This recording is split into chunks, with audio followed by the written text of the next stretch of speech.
여러분, 중소기업 그리고 자영업자 여기에 가게까지 대출 만기를 또 연장했습니다. 작년 3월부터 사실 코로나19가 엄청 심하게 바닥 경제에 덮치니까 대출 만기도 해주고요. 이게 연장도 해주고요. 예, 그리고 이자 상환도 유예를 해줬습니다. 6개월까지 말입니다. 그래서 3월에 대출 만기가 돌아온 사람들은 9월까지 연기가 됐었습니다. 그게 작년 9월에 또 연기를 시켰습니다. 지금 어려우니까 못 갚는다 해서 올 3월 31일까지 연기를 시켰죠. 그런데 이것을 또 연기시켰습니다. 또 연기. 6개월을 더 연장을 시킨 겁니다. 그런데 그 금액이 무려 130조 3,556억 원에 달합니다. 130조 3,556억 원. 그러니까 적어도 앞으로 6개월 동안은 6개월 동안은 130조 갚지 마라는 이야기죠. 내가 대출 만기 연장이 4월이다. 그렇게 되면 그때부터 6개월입니다. 5월, 6월, 7월, 8월, 9월까지 10월에 만기가 되는 거죠. 10월까지 연기가 되는 거예요. 그리고 내가 대출 만기가 5월이다. 이러면 11월까지 연기가 되는 거고요. 그렇게 연기된 금액이 130조. 쉽게 말하면 130조 갚지 마라는 이야기예요. 130조 갚지 마라. 심지어 이자까지도 갚지 마라. 이런 얘기가 됩니다. 야, 이게 자본주의에서 도대체 이런 일이 벌어진다는 자체가 저는 굉장히 무서워요. 분명한 것은 옥석을 가려야 되거든요. 무작정 대출 만기를 해주는 게 능사가 아닙니다.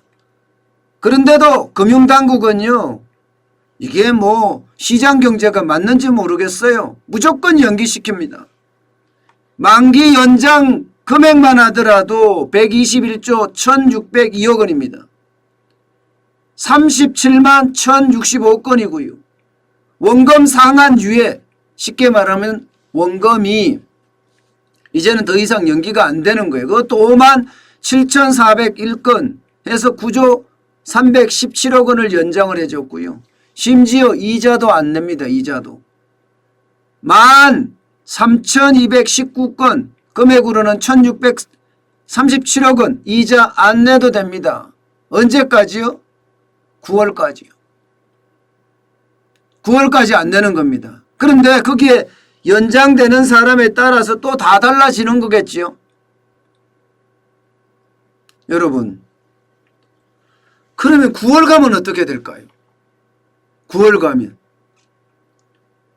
이제 9월 가면 이 대출 만기 연장이나 이자 상환 유예 금액도 엄청 커졌을 텐데 9월 가면 과연 정부가 이야기한 대로 받을 수 있을까요? 지금 정부는 9월 가서는 더 이상 연장 안 하겠다. 만기 연장 더 이상 안 된다는 이야기까지 하고 있거든요. 그러면서 9월에는 단계적으로 가게든 자영업자든 중소기업이든 원금과 이자를 나눠서 갚아라. 뭐 이런 프로그램까지 발표를 했습니다. 그런데 과연 그게 될까요? 지금도 연장된 게 사실상 따지고 보면요. 4월 7일 보궐선거에 영향을 미쳤습니다. 선거에 영향이 미쳤기 때문에 이 많은 금액을 또 대출 상환을 연장한 거예요. 이자 상환도 연장하고요. 그럼 9월 가면 달라지나요? 9월 가면요. 9월 가면 오히려 경제가 더 나빠질 수 있는 그런 가능성도 굉장히 많습니다.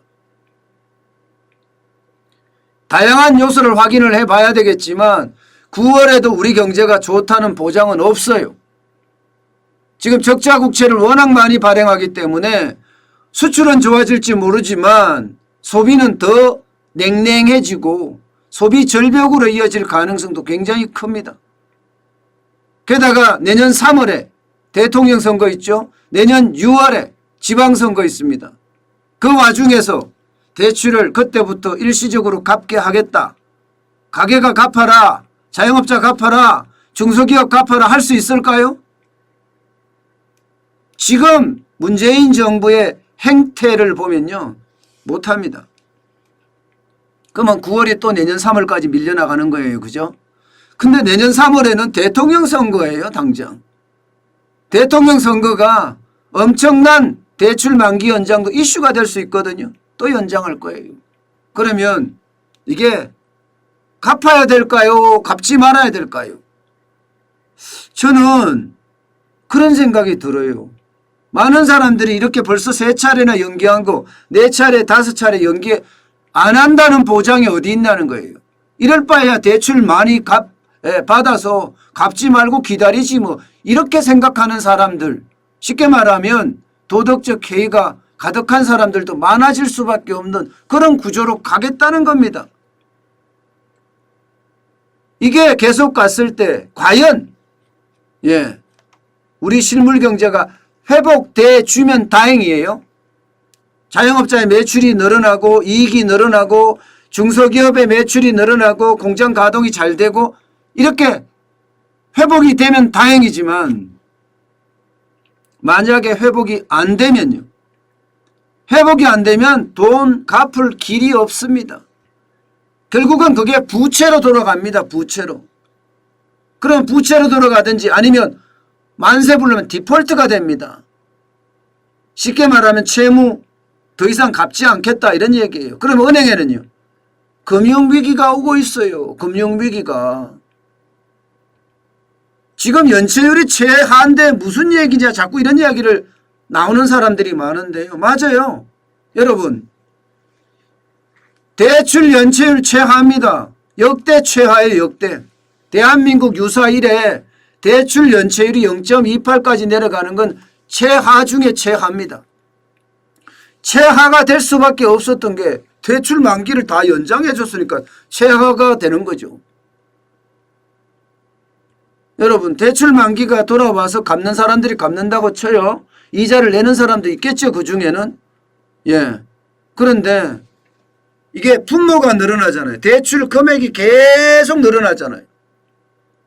그러면 대출 연체율도 분자니까 줄어들 수밖에 없어요. 착시예요. 이거 착시. 완전한 착시입니다. 그런데도 불구하고 건전성이 좋으니 은행이 지금 괜찮으니 이렇게들 이야기하지만 과연 이게 괜찮을까? 이것은 진짜 다시 봐야 돼요. 다시 봐야 돼요. 금융당국조차도요. 이자 상환유예에 대해서는 의문점을 표시를 했었어요.